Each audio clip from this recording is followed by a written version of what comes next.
नमस्कार मित्रांनो, तूही रे माझा मितवा मालिकेच्या आजच्या जबरदस्त अशा भागामध्ये आपण पाहणार आहोत की आता बाळाचं बारसं असतं आणि घरात सगळं आनंदाचं वातावरण आहे.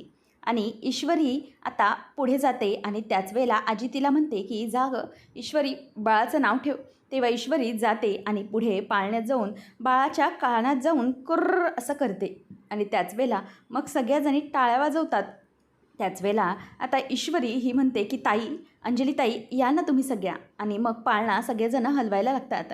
तेव्हा मग पाळणा जोजवत असताना बाळ अगदी छान झोपलेलं असतं आणि सगळेजण पाळण्याला हात लावून सगळ्या बायका हलके हलके जोजवा बाळाचा पाळणा हे गाणं म्हणत असतात. आणि हे म्हणत असताना ईश्वरी फार खुश असते आणि अंजलीच्याही चेहऱ्यावरचा आनंद अगदी मावेनासा झालेला असतो. दोघीजणीही बाळाकडे अगदी आनंदाने बघत असतात. बाकीच्या सगळ्या जमलेल्या सखी सगळ्या खूपच आनंदाने बाळासाठी पाळणा गात असतात.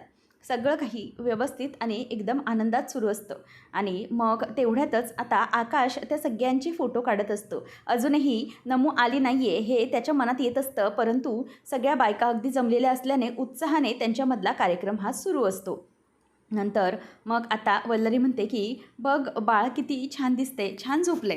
तेव्हा अंजली तिच्याकडे बघून हसायला लागते. आणि ईश्वरी हे सगळं पाळणा गीत म्हणत असताना आनंदाने अर्णवकडे बघते. तेव्हा अर्णव पण तिच्याकडे अगदी खुश होऊन बघत असतो आणि तिला असं थंब करून दाखवतो, जेणेकरून जे सगळं काही सुरू आहे ते अगदी उत्तम सुरू आहे असं तो तिला दाखवून देत असतो. दोघंही एकमेकांकडे बघून आनंदाने हसत असतात.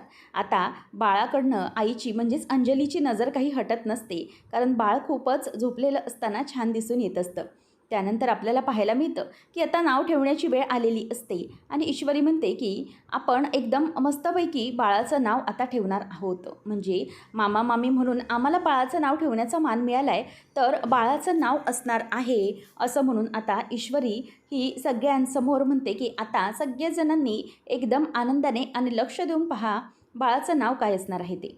आणि त्याच वेळेला अर्णव म्हणतो की हो, आपण आता बाळासाठी नाव जे काही ठेवायला जाणार आहोत ते नाव आपण पहिले ही रिबीन ओढणार आहोत आणि ते रिबीन ओढल्यानंतर बाळाचं नाव सगळ्यांसमोर जाहीर होणार आहे असं ईश्वरी सगळ्यांना सांगत असते. आणि आतुरतेने सगळेजण अगदी बाळाचं नाव काय आहे हे पाहण्यासाठी तयार असतात.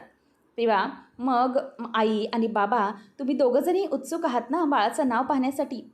मग तुमच्या अशा गोंडस बाळाचं नाव पाहण्यासाठी सगळे आतुर आहात, तर मग ऐका आता.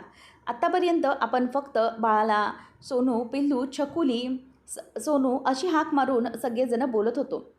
पण आता मात्र सगळ्यांसमोर बाळाचं नाव हे उघड होणार आहे असं ईश्वरी बोलायला जाते. त्याच वेळेला मग आता ईश्वरी म्हणते की अरे मामा, तुम्ही कुठे लपलात? या या पुढे या. आता आपण नावात बाळाचं नाव जे काय आहे ते घेऊया. तेवढ्यातच आता अर्णव हा टाळ्या वाजवायला लागतो आणि ईश्वरी ती जी वरची रिबन असते ती रिबीन ओढण्याचा मान हा अंजलीला आणि राकेशला देते. त्यावेळेला अंजली राकेशच्या हातामध्ये ती रिबीन देते आणि त्यानंतर बाळाचं नाव रिव्हील करण्यासाठी राकेश ती रिबीन जी आहे ती ओढतो. आणि रिबीन खाली ओढल्यानंतर आता सगळीकडे पुष्पवर्षाव होतो बाळाच्या आजूबाजूला, म्हणजेच बाळांच्या आई वडिलांवरती तो पुष्पवर्षाव होतो. त्याचबरोबर त्याच्याचबरोबर काही फोटोजही खाली पडतात. आता वल्लरीचा जो काही प्लॅन असतो तो प्लॅन इथे यशस्वी झालेला असतो. तिने त्या सगळ्या फुलांबरोबर काही फोटो असतात रमाकांतचे आणि सुप्रियाचे, ते ठेवलेले असतात. आता ते फोटो जेव्हा सगळेजण पाहतात सगळे बघतच राहतात. म्हणजेच आजी बघायला लागते की हे फोटोज कसले आहेत. तेव्हा वल्लरीचं लक्ष हे आजीकडे जातं. चला, माझा प्लॅन यशस्वी झाला असं तिच्या मनात सुरू असतं. त्यावेळेला मामा ते फोटो बघतो, सगळ्यांच्या नजरेत ते फोटो पडतात. आता वल्लरी म्हणते की वा, चला इथे माझा प्लॅन यशस्वी झाला आहे, आता पुढे मजा येणार आहे खरी या खेळाला असं म्हणून ती खूप खुश होत असते. सगळ्या आलेल्या पै पाहुणे मंडळींमध्ये चर्चा होऊ लागते की हे सगळं काय सुरू आहे आणि हे फोटोज कसले खाली पडलेत. पण वल्लरी हे सगळं बघून खूप मनातूनच आनंद साजरा करत असते. ती म्हणते की खरी बारशाची मजा आली आता मला. तेव्हा सगळेजण उठतात. आजी आपल्या जागेहून उठते. मामा, आकाश, अंजली सगळेजण तो फोटो काय आहे ते बघायला लागतात. त्या फोटोजच्या कॉपीज इतके असतात की प्रत्येकाच्या हातात 1-2 मावतील असेच असतात. मग आता अंजली ती फोटो बघते. वल्लरी बघायला मुद्दाम नाटक करते. मामा आणि आजीच्या हातात फोटो असतात. तेव्हा मग आता ते फोटो पाहिल्यानंतर ईश्वरीलाही धक्काच बसतो, कारण की हे फोटो अचानक या सगळ्या फुलांमध्ये कसे काय आले हे त्यांना काहीच समजत नसतं. आता ईश्वरीच्या आईचं आणि रमाकांतचं म्हणजेच आपल्या जावयाचा फोटो पाहिल्यानंतर आजीला जबरदस्त धक्का बसतो आणि तिचे डोळे अगदी पांढरे पडतात. तेव्हा ईश्वरी आता घाबरत बघायला लागते की आजी किंवा घरातले आता कोणी काय रिॲक्ट करणार आहेत. तेव्हा मग अर्णव विचार करत राहतो की हा फोटो या डेकोरेशन्समध्ये कसं काय आला. तेवढ्यातच आता आजी ही चक्कर येऊन खाली पडत आता स्वतः कोसळणारच असते. तिला काहीही सुचत नसतं. त्यावेळेला आजी तिच्याकडे बघतच राहते. ईश्वरी म्हणते की आई काय होतं तुम्हाला. आजी तिला अगदी चक्कर आल्यासारखं झालेलं असतं. काय व्हावं ते तिला काहीच समजत नसतं. तेवढ्यात आजूबाजूला सगळ्या बायका असतात आणि ते कळलेलं असतं इथे मामाला की काहीतरी प्रॉब्लेम आहे. म्हणूनच हे सगळं घडणं खूपच चुकीचं आहे असं त्याला वाटतं. म्हणजे सगळ्या माणसांसमोर किंवा मंडळींसमोर हे घडणं बरोबर नाही. त्यामुळे आता सगळ्या बायका असतात. मामा पुढे येतो आणि म्हणतो की मला माफ करा, परंतु आमच्या कुटुंबाला जरा आता एकटं राहण्याची वेळ आहे. म्हणजे प्लीज आमच्या कुटुंबाला जरा एकटं सोडा, माफ करा असं म्हणून आता मामा सगळ्यांसमोर हात जोडतो आणि सगळ्या ज्या काही बायका आलेल्या असतात बारशासाठी ते सगळ्या बायका आता घरी जायला निघतात. सगळं घर अगदी म्हणजेच पाहुण्यांनी रिकामी होऊन जातं आणि घरातलेच मंडळी असतात. तेव्हा मग आजी तिथे असते. आजीला त्रास होत असतो. अर्णव, ईश्वरी आणि आजीजवळ जातात आणि म्हणतात आजी काय होतंय, प्लीज शांत व्हा. तेवढ्यातच आता आजीला राग येतो आणि म्हणते की हे सगळं काय घडलं आहे. हा नेमका काय प्रकार आहे. म्हणजे माझ्या सात्विकाचा खून करणाऱ्या बाईची मुलगी आहेस तू, असं म्हणून ती आता लवकर ईश्वरीच्या कानाखालीच वाजवून देते. आता ईश्वरी मात्र गप्प तशीच उभी असते. आजी म्हणते की तुला लाज नाही वाटत माझ्यासमोर येताना. हे सगळं जर अगोदरच माहीत होतं मग तुला कशी काही लाज नाही वाटली आमच्या घरात येताना. तेव्हा मग आता अंजली आणि बाकीचे सगळे बघतच राहतात. आजी म्हणते की मला हे तर अजिबातच सहन होत नाही आहे. पण चिंटू हे काय आहे. हे सगळं खूपच विचित्र आहे. काही करतायत आणि काय होतं आहे हे काहीच मला कळत नाही आहे. परंतु ईश्वरी अगं हे सगळं करण्यामागे तुझी आई होती. म्हणजे आतापर्यंत मी समजत होते की सात्विकाचं जे काही घडलं आहे ते एका चुकीमधून झालं आहे, परंतु नाही, ती चूक पुन्हा घरामध्ये घडत आहे असं दिसून येतं आहे मला. आता जे काही मला गुरुजींनी सांगितलं होतं ना ते माझ्या स्पष्ट लक्षात येते. तू हे घर आहे ते उद्ध्वस्त करणार आहेस. पण हे सगळं कशासाठी. तुला लाज नाही वाटली या घरामध्ये पुन्हा येताना. जर तुझ्या आईचं सत्य तुला माहीत होतं तर काय पुन्हा का आलीस या घरामध्ये, का हे सगळं करायला आलीस. तेव्हा मग लगेच आकाशही बोलून जातो की ईश्वरी हे सगळं तुला अगोदरपासून माहीत होतं. म्हणजे हे सगळं तुझ्या आईमुळे घडलं आहे हे सगळं तुला अगोदरपासूनच माहीत होतं का, असं लगेचच आता ती विचारते. त्यावेळेला मग ईश्वरी रडायला लागते. ती म्हणते की नाही. अंजली म्हणते की हो तुला सगळं माहीत होतं परंतु तरीही तू या घरात आलीस. अगं आजी यांचा अगोदरपासूनच आपलं घर उद्ध्वस्त करण्याचा डाव होता. अगोदर हिच्या आईने ते काम केलं आणि आता ही ते काम करत आहे. चिंटूबरोबर लग्न करून या घरात आली आणि आता हा सगळा संसार उद्ध्वस्त करत आहे. हे सगळं हीच करत आहे, मुद्दाम करते ती. तेव्हा मग लगेचच मामी म्हणते की हो अगं तुला काहीच कसं वाटलं नाही हे सगळं करताना. म्हणजे हे सगळं करताना जराही लाज नाही वाटली. अगं म्हणूनच मी तुझ्या आईसोबत कधीच बोलायचे नाही, कारण मला ना ते कसे आहेत ना ते अगदी अगोदरपासून माहीत होते. म्हणून त्यांच्याशी कोणत्याही प्रकारचे संबंधच मला जोडायचे नव्हते कधी. पण तुम्ही कसे आहात ना ते खरंच चांगले. तुझ्या आईचा असा तो भोळा चेहरा आणि त्यानंतर तुझं हे असं भोळं साधं वागणं त्याने तू सगळ्यांना फसवलं आहेस. तेव्हा मामा म्हणतो की ईश्वरी हे सगळं असं घडेल असं वाटलं नव्हतं. म्हणजे तुझ्याकडून आम्ही कधीही अशी अपेक्षा केली नव्हती हे असं काही घडेल म्हणून. त्यावेळेला मग आता ईश्वरी म्हणते की मामा प्लीज. तेव्हा मग अर्णवला हे सगळं बघून खूप वाईट वाटत असतं. तो परंतु गप्पच असतो. तेव्हा समोरूनच आजी म्हणते की एक शब्द बोलू नकोस तुझ्या तोंडून, काहीच ऐकून घ्यायचं नाही आहे. तू हे जे काही केलं आहेस ना ते आम्हा सगळ्यांसाठी खूप धक्कादायक आहे. तुला हे वागणं शोभत नाही आहे. तेव्हा मग आता मामा म्हणतो की नाही, या सगळ्यावरती एकच वागणं आहे हे माझ्या लक्षात आलं आहे. जर ईश्वरी तुझ्या आईमुळे माझ्या बहिणीचा आणि माझ्या भाऊजींचा संसार जर उद्ध्वस्त झालेला असेल तर या घरामध्ये त्या लोकांना काहीही स्थान नाही आहे. आणि हो जर तुला इथे थांबायचं असेल ना तर तुला तुझ्या वडिलांशी आणि देसाईंशी असलेले संबंध कायमचे तोडावे लागतील. अजिबातच तुला तुझ्या माहेरचं घर चढता येणार नाही. तेव्हा मग ईश्वरी म्हणते की प्लीज प्लीज असं चुकीचा गैरसमज माझ्याबद्दल तुम्ही करून घेऊ नका. प्लीज ऐकून घ्या ना माझं. तेव्हा अर्णव म्हणतो की एक मिनिट सगळेजण थांबा, मी काय बोलण्याचा प्रयत्न करतो हे सगळेजण ऐका तरी निदान. तेव्हा राकेश हे सगळं अगदी निरखून पाहत असतो. आजी म्हणते की काय ऐकायचं बाकी राहिलं आहे चिंटू. ह्या मुलीमुळे आणि हिच्या आईमुळे माझ्या अंजलीचा आणि चिंटूचा आयुष्य बर्बाद झालं आहे. त्यांचं बालपण हरवलं गेलं आहे हिच्या केवळ आईमुळे. आमच्या कुटुंबाने किती भोगलं हे फक्त हिच्या आईमुळे. आणि काही झालं तरीही हे मी कधीच माफ करू शकणार नाही, ना हिच्या आईला ना हिला. असं म्हटल्यावरती आता इथे ईश्वरीला खूप वाईट वाटायला लागतं. आणि त्यानंतर मग आजी म्हणते की तू इथून कायमची निघून जा. समजलं, या घरामध्ये राहण्याचं तुला काहीही अधिकार नाही आहे. निघ इथून, या घरातून. या घरात पुन्हा पाऊल ठेवू नको. असं म्हणून आता आजी तिला घरातून बाहेर काढायला निघालेली असते. तिला पुढे ढकलूनही देते. याचा ईश्वरीच्या मनावर खूप मोठा आघात होतो. ती बिचारी रडत रडत तिथून घरातून बाहेर पडत असते. हे सगळं जे काही बनाव आहे हा असतो वल्लरीचा. आणि तिला हेच तर पाहिजे असतं. एका दगडात 3 पक्षी मारणे गेणे हे तिचं असतं. तेव्हा आता ईश्वरीला घरातून बाहेर पडत असताना खूप वाईट वाटत असतं. कारण घरात कोणीही तिला समजून घेत नसतं. तिची बाजू काय आहे ते मांडण्याचा अधिकारही तिला दिला गेला नसतो. त्यामुळे तिला वाईट वाटतं. मामा त्याचप्रमाणे घरातले सगळेच ईश्वरीच्या बाजूने अगदी ठामपणे उभे होते. परंतु ते सगळेजण आता तिच्या विरोधात आहेत. तेव्हा ईश्वरी जात असताना अर्णव मागून तिचा हात धरतो. 1 मिनिट थांब मिस इंदोर, तू कुठेही जायचं नाही आहेस, असं तो स्पष्टपणे तिला तिथे थांबून उभा करतो. ईश्वरी आता रडतच त्याच्याकडे बघते. कारण की एका सगळ्या या अंधारामध्ये तिच्यासाठी एकच आशेचा किरण म्हणून उभा असतो, तो म्हणजे स्वतः अर्णव. आता अर्णवने तिचा हात धरल्याबरोबर ती त्याच्याकडे बघत राहते. आणि घरातले बाकीचे सगळेही बघत राहतात की नेमकं अर्णवचं काय सुरू आहे. जो अर्णव आपल्या आईसाठी इतका इमोशनल आहे, आपल्या आईसाठी जे काही घडलं आहे त्याबद्दल त्याला खूप आत्तापर्यंत बाबांचा राग आहे. आणि अशा मुलीसोबत अर्णव आता हात धरून का उभा आहे, सगळ्यांना पडलेला हा मोठा प्रश्न असतो. आता अर्णव म्हणतो, मी सिंदूर, तू हे घर सोडून कुठे जायचं नाही आहेस. आणि हे घर तुझंही आहे, त्यामुळे तुला कुठेही जाण्याची गरज नाही. आता ईश्वरी म्हणते की सर, पण तेव्हा तो म्हणतो की बाकी कोणाचा नसला तरीही माझा तुझ्यावर पूर्ण विश्वास आहे, त्यामुळे पुढे चल.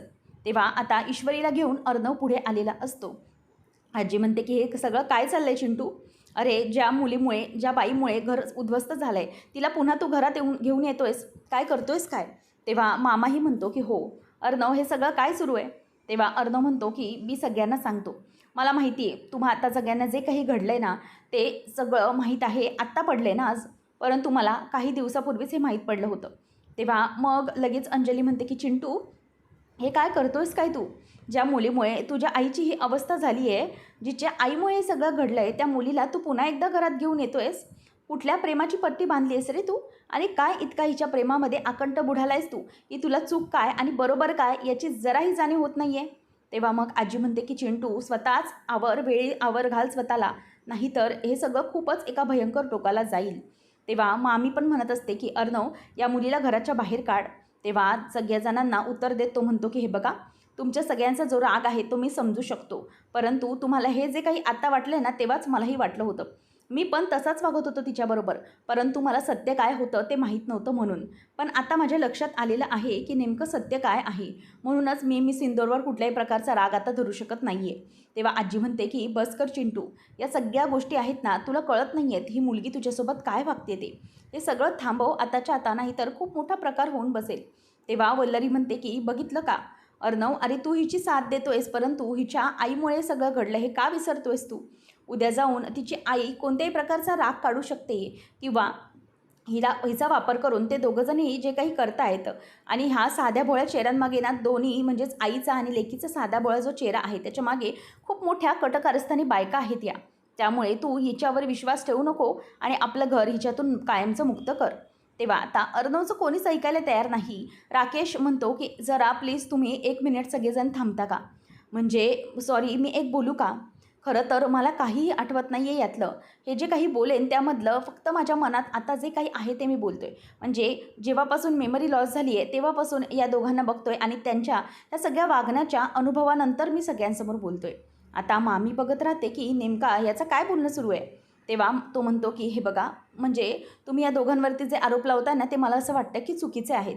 म्हणजे अर्णव साहेबांसारखा साधा आणि मनातून अगदी सच्चा दिल इन्सान मी कुठेच पाहिलेला नाही आहे. आणि ईश्वरी मॅडमचं म्हणायला गेलात तर त्या सगळ्यांसाठी, घरच्यांसाठी किती मनापासून करत असतात. घरच्यांसाठी अगदी स्वतःचा जीव ओवाळून टाकत असतात आणि त्यांच्या चेहऱ्यावर आणि डोळ्यात जी निरागसता आहे ना, ती स्पष्टपणे दिसते एखाद्याला. असं नाही वाटत की ते कुठल्याही प्रकारचं ढोंग करतायत किंवा कुठल्याही प्रकारचं कोणाला जाळ्यात ओढण्याचा प्रयत्न करतायत. त्या खरंच खूप चांगल्या आहेत. म्हणजे दोघंजणी या घराला खूप टिकवून आहेत. म्हणून मला इतकंच वाटतंय की हे जे काही तुम्ही म्हणताय ना, ते खूप चुकीचं आहे. आणि समजा जर काही वर्षांपूर्वी यांच्या आईकडून गेलीच असेल घडून चूक, तर मग त्याची शिक्षा तुम्ही यांना का देताय? म्हणजे ही जी चूक त्यांच्या आईकडून घडली होती, त्या चुकीची शिक्षा तुम्ही त्यांच्या लेकीला का बरं देताय?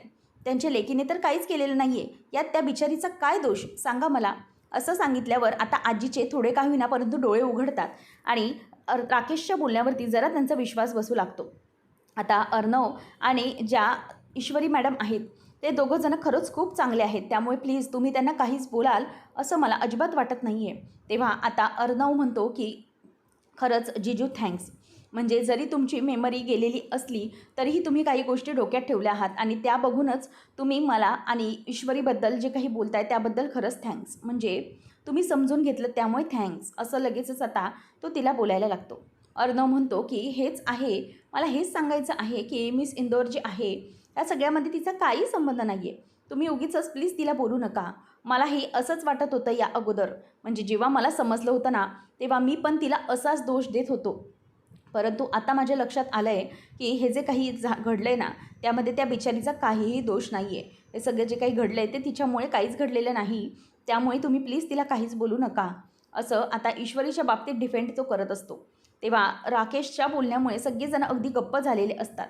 अर्णव म्हणतो, आय नो, ज्या काही गोष्टी घडल्यात त्याचा मलाही त्रास होतो आहे. तेव्हा आजी म्हणते की मला सांग, तू हे सगळं वागतोयस चिंटू, तू हिची पाठराखण करतोयस, परंतु तू हे विसरतोयस का की तुझ्या आईला शांती मिळाली पाहिजे की नको? आईच्या आत्म्याला शांती हवी की नको? आता या सगळ्या हे बघून त्या सात्विकाचा आत्मा किती तडफडत असेल, हे सगळं तुला विचार येतोय का? तेव्हा आजीला तो म्हणतो की आईचा आत्मा मला सगळं काही सांगतोय.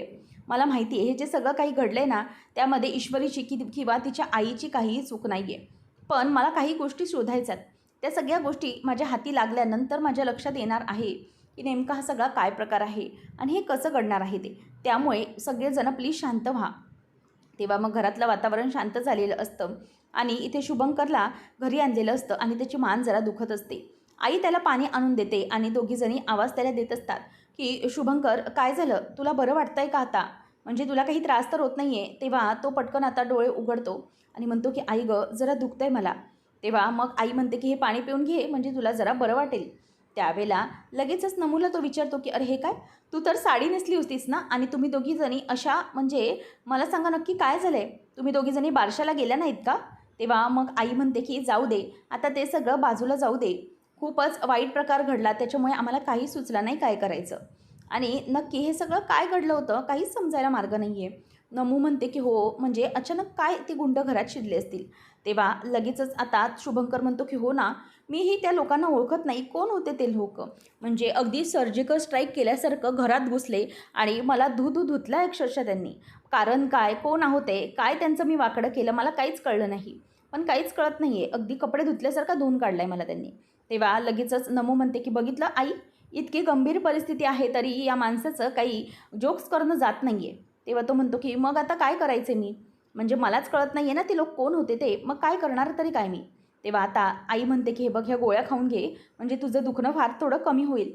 नंतर सुप्रियाला ती म्हणते की आई, आता याला थोडं बरं वाटेल, याला आराम करू दे. सुप्रिया म्हणते की हो चल, आपल्याला जेवणाचंही बघायचं आहे, बाबांनाही जेवायला द्यायचे, वेळेवर औषधं आहेत. तेव्हा नम्रता म्हणते की हो आई, ये पुढे तू, मी येतेच. आणि दोघीजणी आता तिथे स्वयंपाकाचं बघण्यासाठी म्हणून निघतात. नमू म्हणते की आता इथे जरा पड, आराम कर, म्हणजे तुला बरं वाटेल. नंतर मग आता शुभंकर नम्रता गेल्यानंतर तिच्याकडून पाठमोरं बघत असतो आणि तिची ओढणी तिथेच सोफ्यावर पडलेली असते. ती ओढणी आता तो एकदम चुरगळा करून हातात घेतो आणि त्या ओढणीला जवळ घेऊन तिचा असा श्वास घेत असतो. नम्रता, तुझी ही ओढणी, मला असं वाटतं सतत की तुझ्यासोबतच असं आहे मी आणि तुझ्यासोबतच असल्याचा भास होतो मला. तेवढ्यातच आता नम्रता तिथे येते आणि म्हणते की शुभू, अरे हे माझी ओढणी हातात का घेतली आहेस तू? माझा दुपट्टा आहे तू. तेव्हा तो म्हणतो की अगं सॉरी, ॲक्च्युली मला असं वाटलं की तो ना रुमाल आहे किंवा टॉवेल आहे, म्हणून मी पटकन हातात घेतला. तेव्हा ते म्हणते की ठीक आहे, इट्स ओके, इथे बस आता, असं म्हणून ती पुन्हा ओढणी घेऊन जाते.